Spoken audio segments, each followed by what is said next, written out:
Why? Why don't they realize that people need a living wage? Why won't they realize this shit? God damn it. We still have a pandemic going on, people. We're still dealing with a pandemic. And the fact that you want to cut people's benefits in order to try to get them and force them back to work, why don't you just pay people?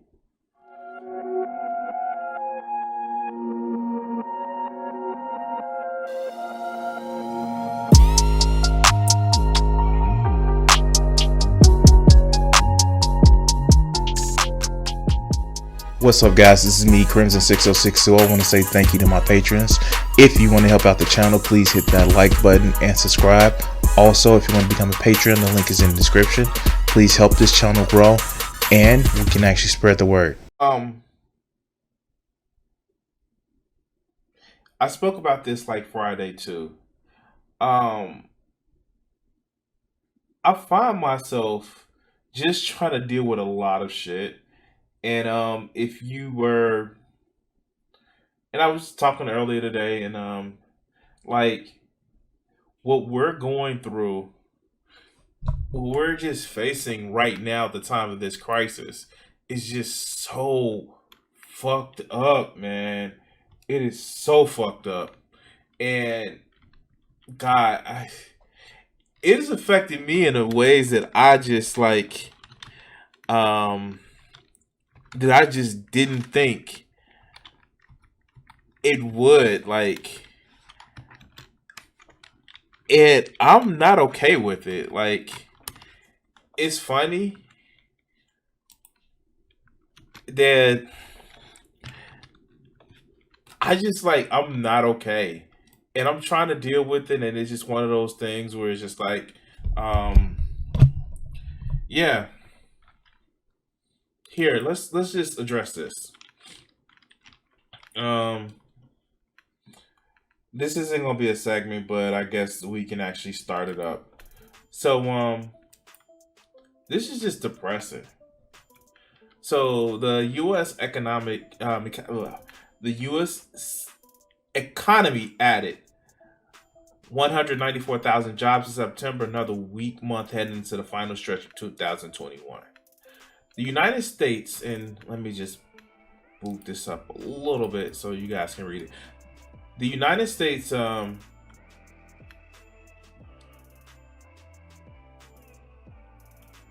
wow. Dude, I'm sorry to hear that. What was he, what event was he in, Joe?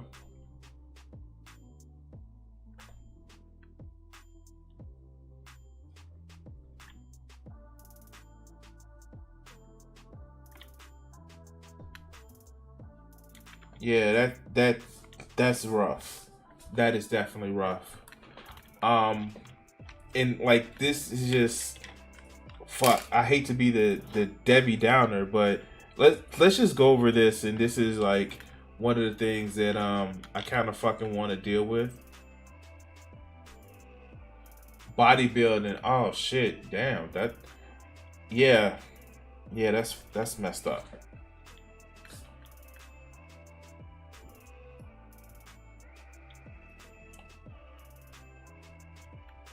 So let's just look at this for a second. The United States added just about 194,000 jobs in September. The Labor Department reported Friday, disappointing results that raised fresh concerns about the economic recovery as a Delta variant and lagging vaccination rates exacerbated long-standing labor market woes.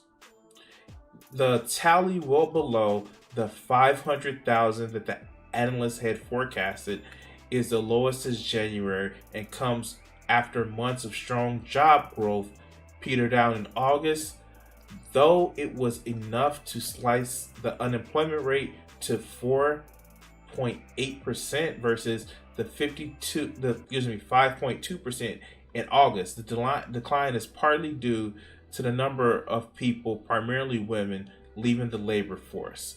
The pandemic's toll on the labor market is no longer a new phenomenon, and the public and political appetite for addressing it appears to be waning. After Congress allowed unemployment benefits to expire for at least 6 million Americans last month. The report underscores the continuing strain in certain sectors of the economy, particularly in low-wage work, which has not rebounded the way higher skilled job positions have. The United States has 5 million fewer jobs than it did pre-pandemic, and it needs to gain back an even bigger number for the labor market to fully recover. And those numbers skewed along socioeconomic lines, while Americans 25 and older with college degrees fully recovered from their pandemic jobs losses by May. Americans in similar age groups without degrees remained 4.6 million jobs below pre-pandemic level. September was supposed to be pivotal to push to gain back those jobs with widespread coronavirus vaccinations, falling caseloads, and return of normal functions such as in-person schooling to allow the economy to rev back up. But child care woes, lingering health concerns about the virus, and in-person work and skill wage and preferences mismatched for those looking for jobs continue to throw in recovery and doubt a unique and evolving set of challenges for policy makers and central bankers. Well, what I just read to you was that they thought that the search was going to get back to the mines because they cut the unemployment benefits, and they didn't. What happened is more and more people was just like, fuck these jobs. You want to pay us? You want to give us what we worth? Fuck these jobs. And they're not going back. And I don't blame them. It's sad, man. It's just sad. Fuck, it's sad. Like, why? Why don't they realize that people need a living wage? Why won't they realize this shit? God damn it. We still have a pandemic going on, people. We're still dealing with a pandemic. And the fact that you want to cut people's benefits in order to try to get them and force them back to the work, why don't you just pay people? No, you're too concerned with fucking partisanship to fucking crash the economy just to make different people look bad.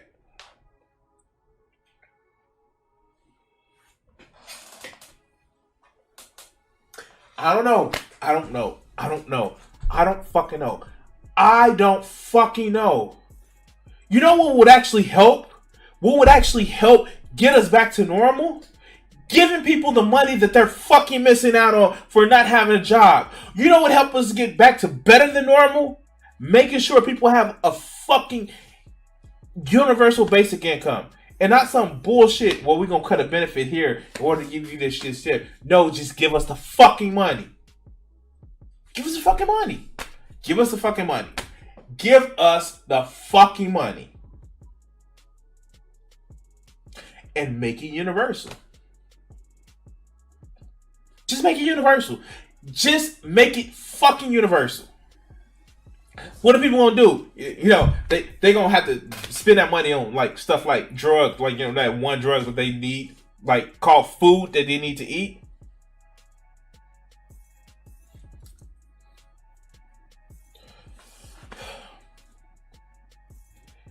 The numbers came out.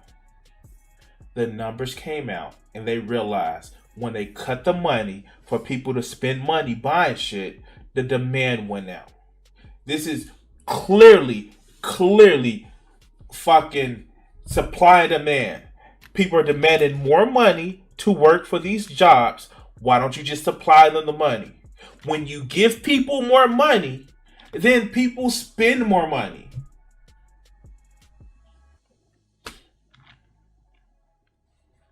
Yeah, like no, like the fact is they actually did this shit, and like we watched the Rucker Berkman video where they actually did the shit. They actually did the shit, and they found out this. Let me see if I can actually find it. It's in my history. Um, let's see. Let's go to my history. This wasn't supposed to be a segment. Here.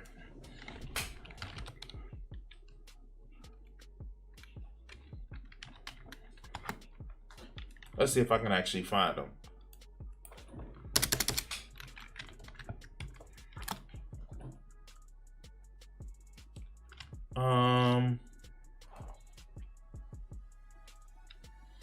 Yeah, let's do this video. I know I've done it before, but we're just gonna actually do this video. Man, here, check this out. Check this out.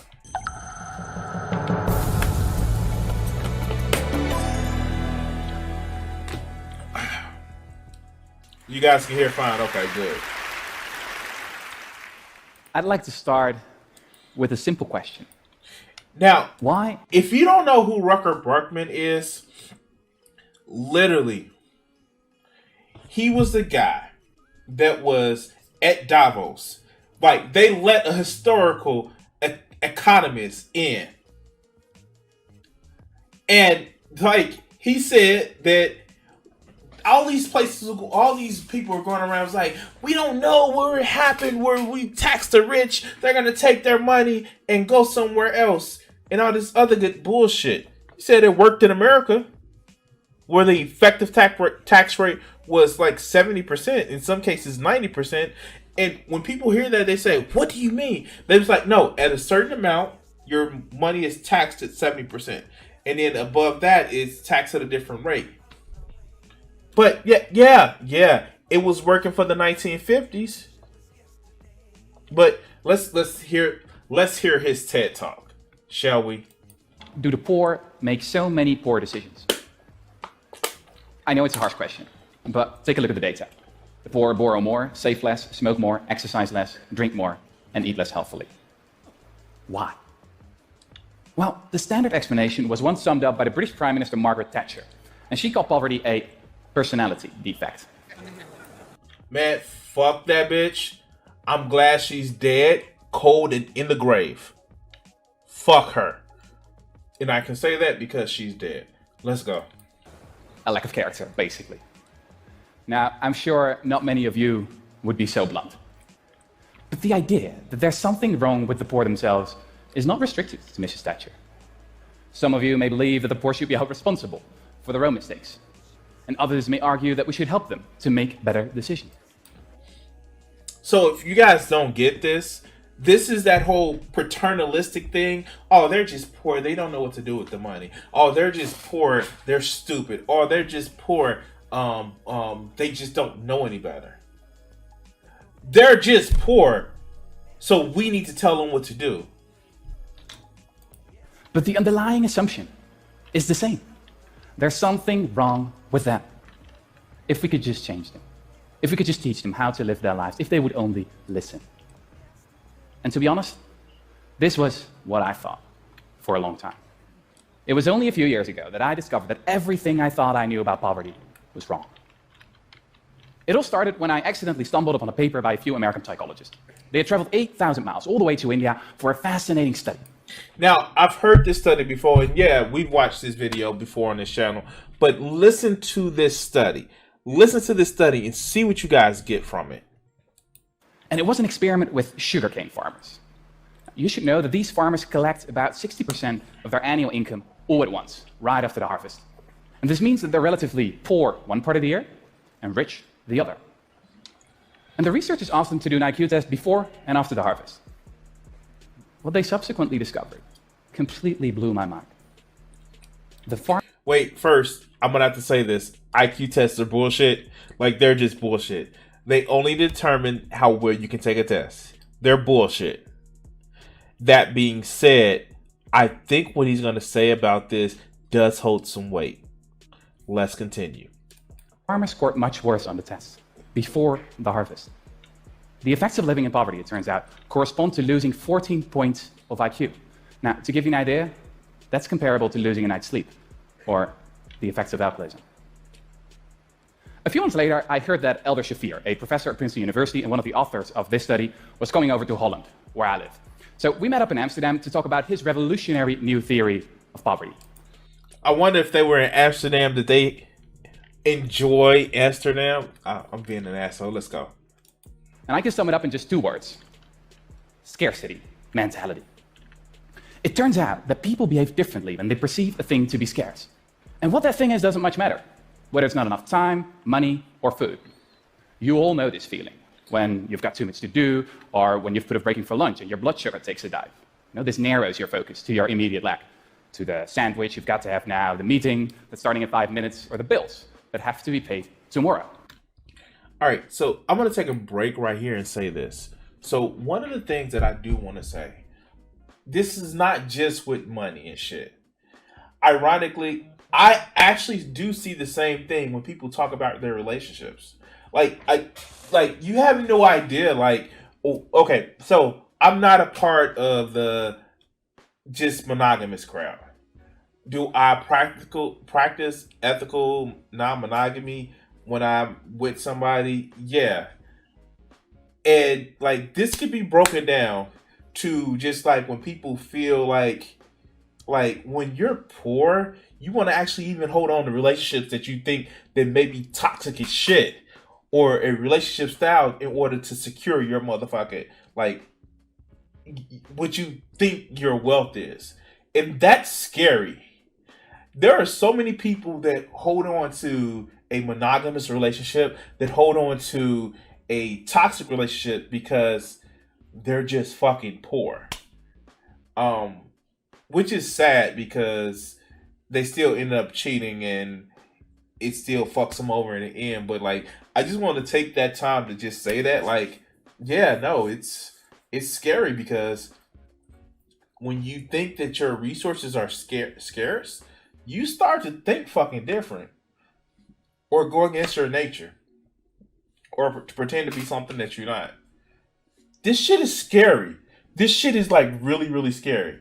But let's continue. So the long-term perspective goes out the window. You could compare it to a new computer that's running 10 heavy programs at once. It gets slower and slower, making errors. Eventually it freezes, not because it's a bad computer, but because it has too much to do at once. Yeah. And the poor have the same problem. They're not making dumb decisions because they are dumb, but because they're living in a context in which anyone would make dumb decisions. So suddenly, I understood why so many of our anti-poverty programs don't work. Well, it doesn't work because you're just trying to tell the poor what to do.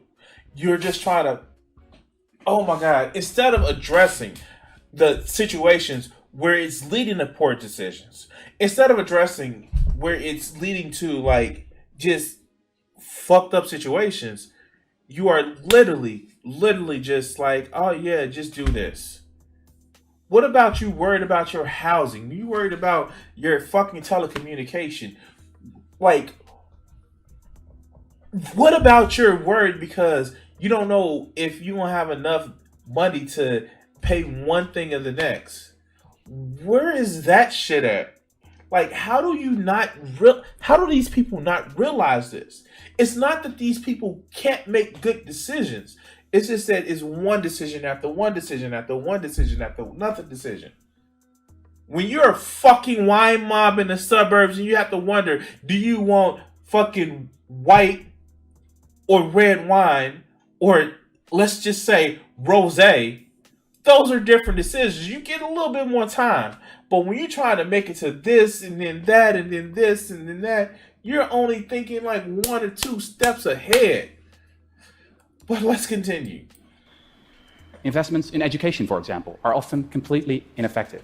Poverty is not a lack of knowledge. A recent analysis of 201 studies on the effectiveness of money management training came to the conclusion that it has almost no effect at all.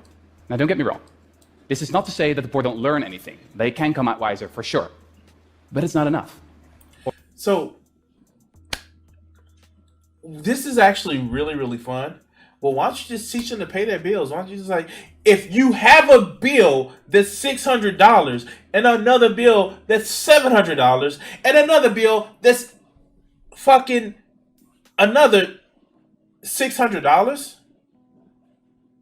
and you only have $1,500 coming in, what do you think people are gonna fucking do with their money? They're gonna fucking flip out. And they can be like, fuck it. Let's spend it on some bullshit so I can cope. This is one of the reasons why I don't harp on people that are poor that do drugs. Shit, it's stressful. Being poor is stressful. But let's continue. Or, as Professor Shafir told me, it's like teaching someone to swim and then throwing them in a stormy sea. I still remember sitting there, perplexed. And it struck me that we could have figured this all out decades ago. I mean, these psychologists didn't need any complicated brain scans. They only had to measure the farmer's IQ. Yes, Joe, it may be time for pinata economics in Minecraft. I'm not saying that we should eat the rich, but they do taste good with barbecue sauce. And IQ tests were invented more than 100 years ago. Actually, I realized I'd read about the psychology of poverty before. George Orwell, one of the greatest writers who ever lived, experienced poverty firsthand in the 1920s.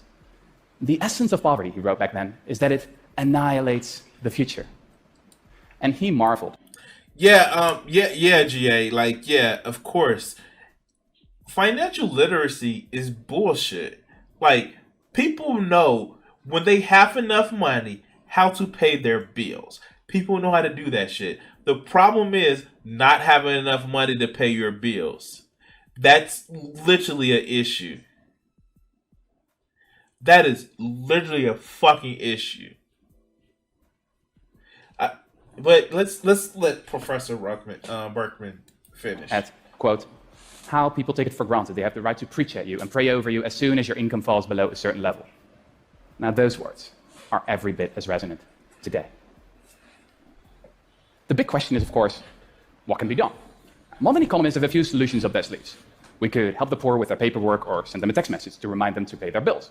Now, this type of solution is hugely popular with modern politicians. Yeah, personal responsibility. Yeah. Personal responsibility for the poor and subsidies for the rich. I'm sorry.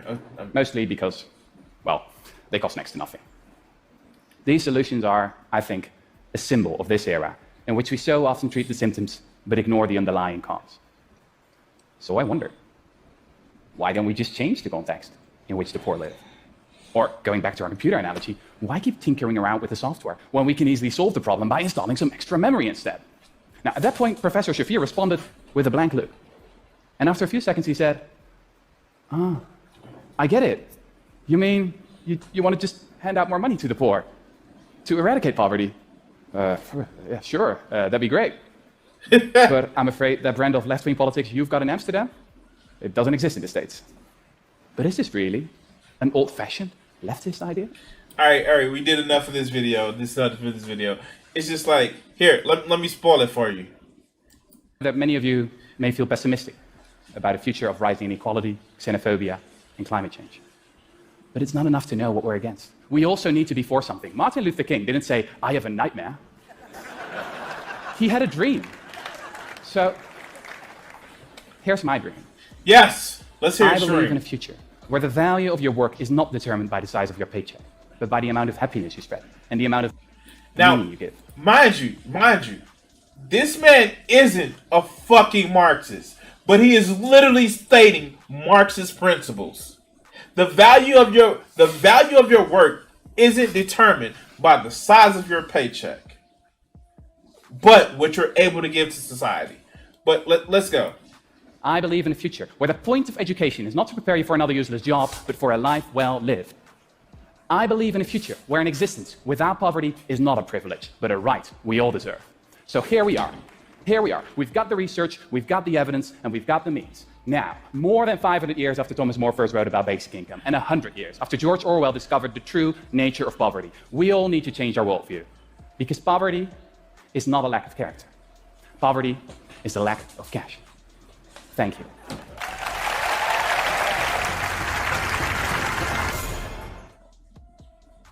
All right. Just like Professor Berkman said, poverty is not a lack of character. It's just a lack of money.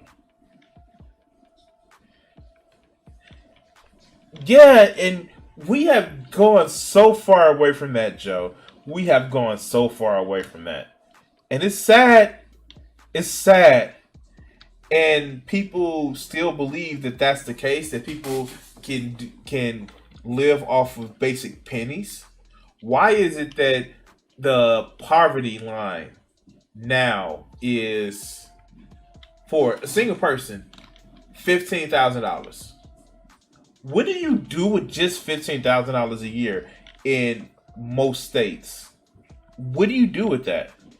Even if you had to live in a place where your rent was, say, like $700, that's $8,400 a year. $8,400 a year out of 15,000. That's 15,000 before tax. What do you do with that? What the fuck do you do with it? Like, I don't understand. I fucking don't understand. Because it's not about making sure people have affordable living. It's about making sure that profits are going to the right people. I don't know.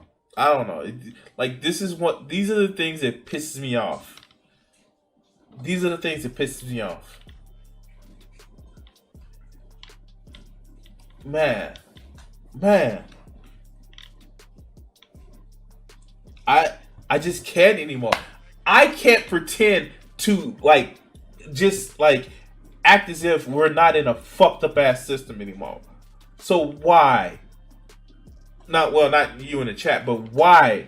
Everybody who's not in the chat, why is it that you can pretend that things aren't fucked up?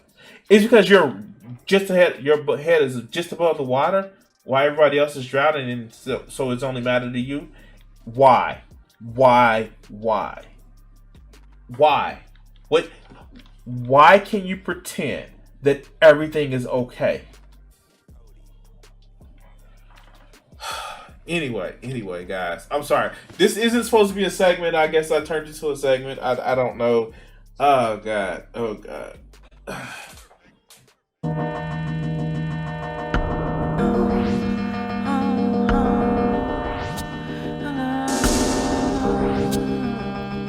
If I gave myself the power